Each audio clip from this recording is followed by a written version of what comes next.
اللہ رب العزت نے قرآن مجید میں ارشاد فرمایا کہ جس جگہ پر اللہ رب العزت کے مقبول اور پیارے بندے قیام کرتے ہیں وہاں اللہ تعالیٰ کی رحمتیں اترتی ہیں۔ تو سب سے پہلا مطلب یہ ہے کہ ہم اللہ تعالیٰ کی رحمت کے متلاشی ہیں، سوالی ہیں، بھکاری ہیں، تو ہم ان مقامات پر حاضر ہو کر اللہ تعالیٰ کی رحمت سے اپنے دامن کو بھرتے ہیں۔ حضرت زکریا علیہ السلام، سیدہ مریم جو حضرت عیسیٰ علیہ السلام کی امی جان ہے، ان کی خدمت کرتے تھے۔ وہ مسجد بیت المقدس میں مستقل رہتی تھی، ان کو کھانا پہنچانا حضرت زکریا علیہ السلام کی ڈیوٹی اور ذمہ داری تھی۔ ایک دن حضرت زکریا کسی کام کے لیے گئے، کھانا لیٹ ہو گیا، بھاگتے بھاگتے آئے کہ بی بی نے پتہ نہیں کھانا کھایا نہیں کھایا، بھوکھی ہوگی، پیاسی بیٹھی ہوگی۔ آگے دیکھا تو حضرت مریم کے سامنے فروٹ پڑا ہے، پھل رکھے، اور وہ فروٹ اور پھل بے موسم کا تھا۔ حضرت زکریا حیران ہوئے، پھل کہاں سے آیا، اور پھل بھی وہ جو بے موسم کا ہے، جو ابھی اس کا موسم نہیں۔ پوچھا یہ کہاں سے آیا؟ حضرت مریم نے کہا ہوا من عند اللہ، یہ اللہ تعالیٰ کی طرف سے آیا۔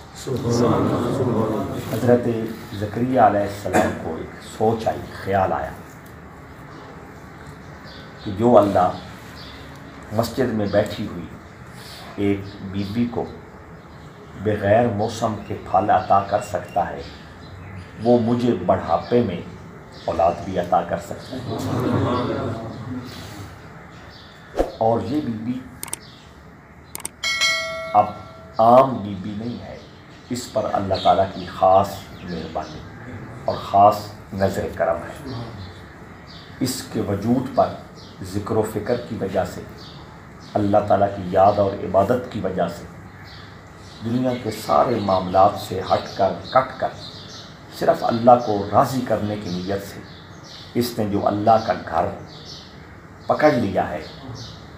یہاں اللہ کی رحمت اترتی ہے، اور جہاں اللہ کی رحمت اترتی ہے وہاں دعا کی جائے تو اللہ اس کو قبول فرماتا ہے۔ انہوں نے ہنالک دعا زکریا ربہ، اللہ تعالیٰ نے فرمایا کہ اس رحمت کو محسوس کر کے حضرت زکریا علیہ السلام نے دعا کی کہ رب ھب لی من لدنک ذریۃ طیبہ انک سمیع الدعاء، کہ اپنی بارگاہ سے مجھے اولاد عطا فرما، پاکیزہ اولاد عطا فرما۔ اللہ تعالیٰ نے اس دعا کو قبول بھی فرمایا، بیٹے کی بشارت بھی دی، اور بیٹے کا نام بھی اللہ تعالیٰ نے خود تجویز فرمایا، سبحان اللہ، یحییٰ علیہ السلام، حضرت زکریا۔ ایک مقصد تو یہ ہے کہ جہاں اللہ تعالیٰ کے مقبول اور محبوب بندے موجود ہوں وہاں اللہ کی رحمت اترتی ہے، اور ہم اللہ تعالیٰ کی رحمت ڈھونڈنے کے لیے اور اس سے فیض حاصل کرنے کے لیے ان مقامات پر اور مقدس جگہوں پر حاضری کا شرف حاصل کرتے ہیں۔ امام غزالی نے کہا اذا تحیرتم فی الامور فاستعینوا عن القبور، آپ فرماتے ہیں کہ جب تم اپنے معاملات میں فکر مند ہو جاؤ، حیران ہو جاؤ، پریشان ہو جاؤ، کچھ سمجھ نہ آ رہی ہو کہ کیا کریں، کوئی ایسا مسئلہ یا ایسے مسائل، فرمایا تم جو قبروں میں لوگ ہیں ان سے مدد مانگو، کیونکہ انہوں نے اپنے رب کو راضی کیا ہوتا ہے اور ان پر اللہ تعالیٰ کی رحمت خاص اتر رہی ہوتی ہے، اور قبر میں جاننے کے بعد ان کی صرف یہی ایک ڈیوٹی اور ذمہ داری رہ جاتی ہے کہ جو ان کی چوکھٹ پہ آ جائے وہ اللہ تعالیٰ کی بارگاہ میں اس کے سفارشی بنتے ہیں، سبحان اللہ، اور اللہ تعالیٰ ضرور ان بندوں کی مدد فرماتا ہے۔ اور یہ ایسا معاملہ ہے کہ حضور علیہ السلام کی امت کے جتنے بھی نامور اولیاء اللہ گزرے ہیں انہوں نے اپنی ساری زندگی اللہ کی رحمت کو ان مقامات پر ڈھونڈا ہے۔ حضرت داتا صاحب رحمۃ اللہ تعالی علیہ ایک مسئلے میں فکر مند ہو گئے، مسئلہ روحانی تھا، الجھ گئے۔ آپ افغانستان کے شہر غزنی میں رہتے تھے، یہاں سے آپ نے سفر شروع کیا ایران، اور ایران سے آگے روس کے بارڈر پہ حضرت بایزید بستامی کا مزار ہے۔ حضرت داتا صاحب فرماتے ہیں کہ میں وہاں 40 دن اعتکاف کی حالت میں بیٹھا، میرا مسئلہ حل ہوتا ہے۔ اور فرماتے ہیں کہ وہاں ہر وقت ٹھنڈک، جس طرح برفانی علاقے ہوتے ہیں، لیکن ہر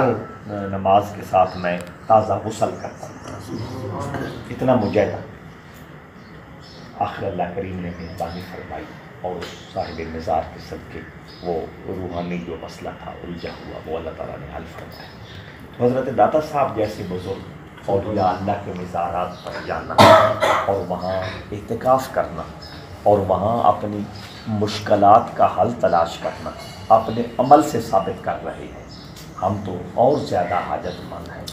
ضرورت مند ہیں کہ اللہ تعالیٰ کے پیارے بندوں کی خدمت میں حاضر ہوں اور وہاں اللہ تعالیٰ کی رحمت کو تلاش کریں اور حاصل کریں۔